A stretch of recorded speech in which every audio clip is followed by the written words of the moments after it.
بسم اللہ الرحمن الرحیم۔ آج کی حدیث مبارک دجال سے زیادہ خطرناک فتنہ۔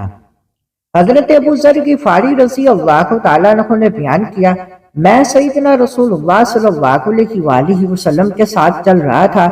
آپ صلی اللہ علیہ وآلہ وسلم نے 3 بار فرمایا، لغیر الدجال اخوفنی علی امتی، مجھے اپنی امت کے بارے میں دجال سے بڑھ کر ایک شے کا خوف ہے۔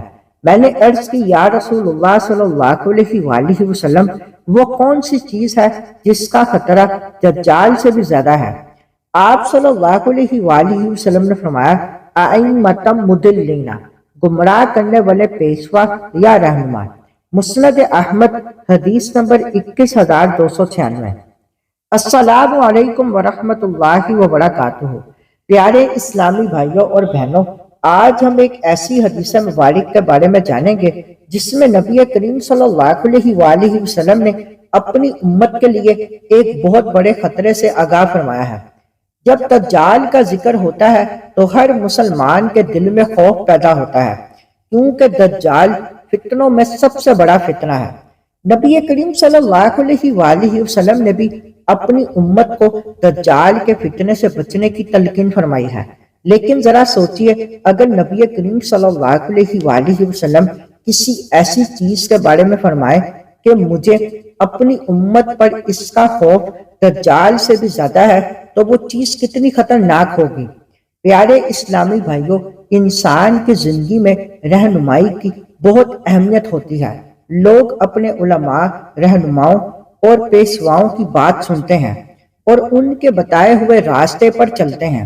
اگر رہنما درست ہو تو لوگ ہدایت پاتے ہیں، لیکن اگر رہنما خود گمراہ ہو اور دوسروں کو بھی گمراہ کرے تو بہت بڑا نقصان ہوتا ہے۔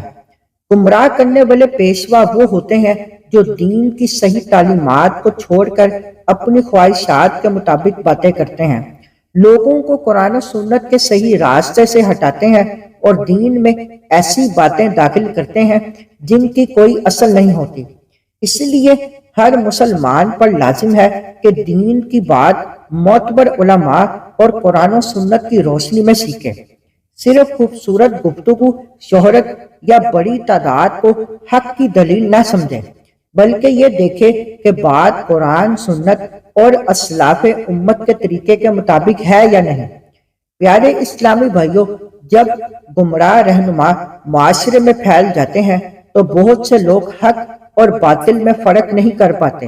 نتیجتاً دین میں غلط عقائد، غلط اعمال اور بے شمار فتنے پیدا ہو جاتے ہیں۔ لہٰذا ہمیں ہمیشہ اللہ تعالیٰ سے ہدایت مانگنی چاہیے اور دین کے معاملے میں تحقیق اور احتیاط سے کام لینا چاہیے۔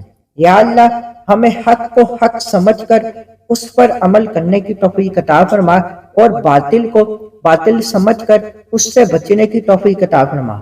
ہمیں گمراہی اور گمراہ کرنے والوں کو شر سے محفوظ فرما، آمین۔